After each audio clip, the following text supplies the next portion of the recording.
2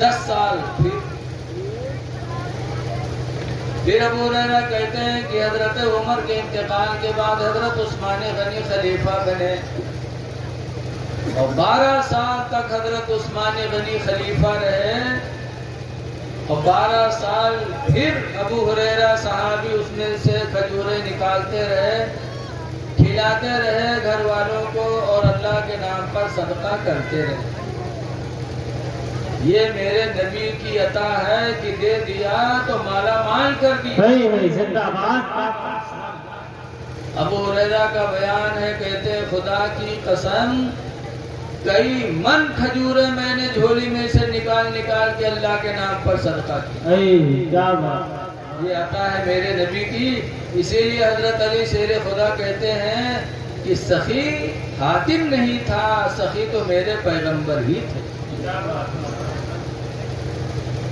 اعلیٰ حضرت فرماتے ہیں کہ کون دیتا ہے دینے کو منہ چاہیے، کون دیتا ہے دینے کو منہ چاہیے، اور دینے والا ہے سچا ہمارا نبی۔ کیا بات ہے، سبحان اللہ سبحان اللہ۔ دینے والا ہے سچا ہمارا نبی۔ الحمدللہ ابھی نماز عشاء پڑھنے کے لیے مسجد میں گیا، مسجد کی لمبائی چوڑائی دیکھ کر کے مجھے بے پناہ خوشی حاصل ہوئی کہ مہدی گاؤں کے مسلمانوں میں ایمانی جذبہ موجود ہے۔ اتنا بڑا گھر خدا کا بنایا،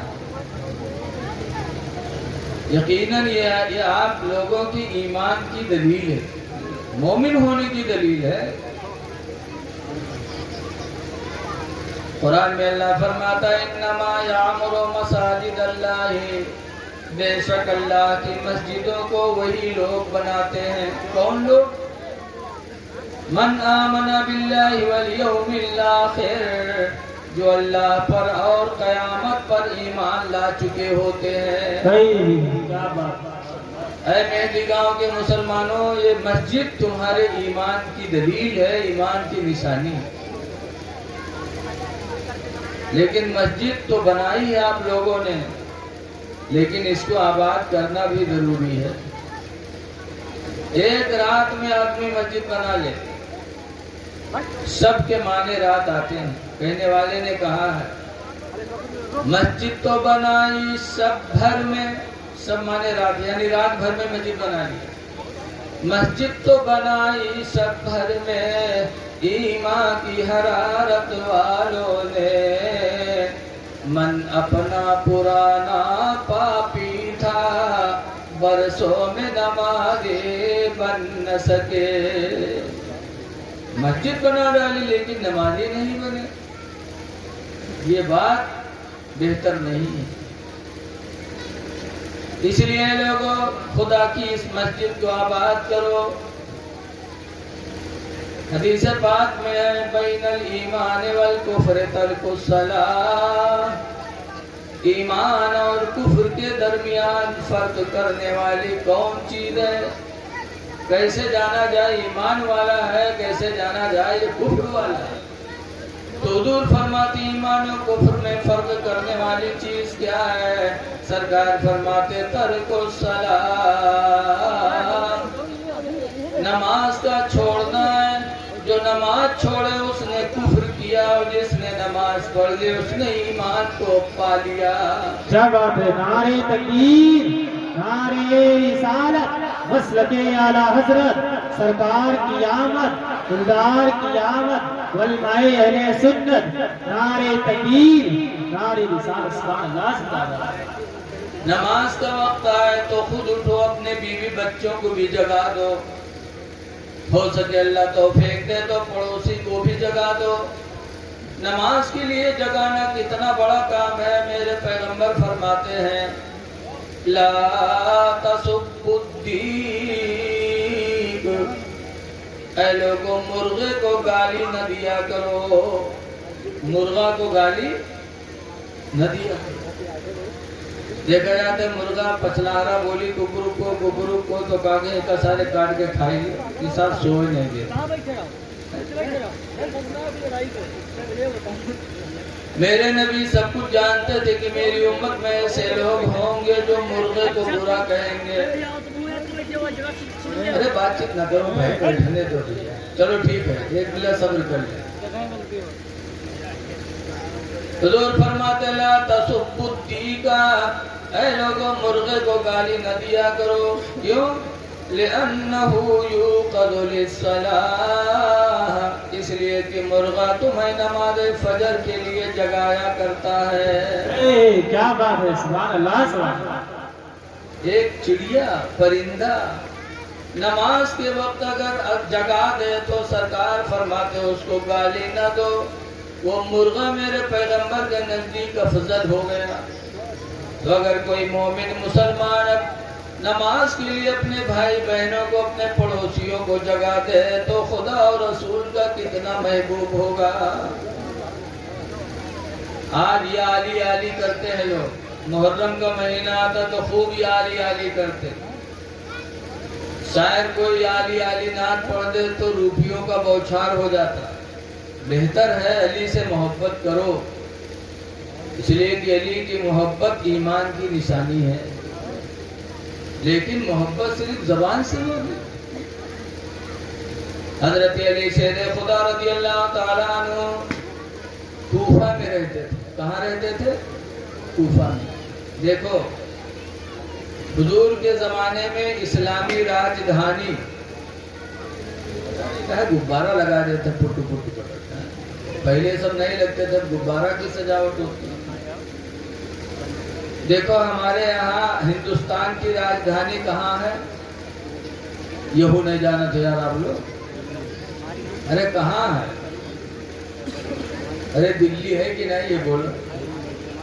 ہمارے تمہارے نبی کہاں پیدا ہوئے؟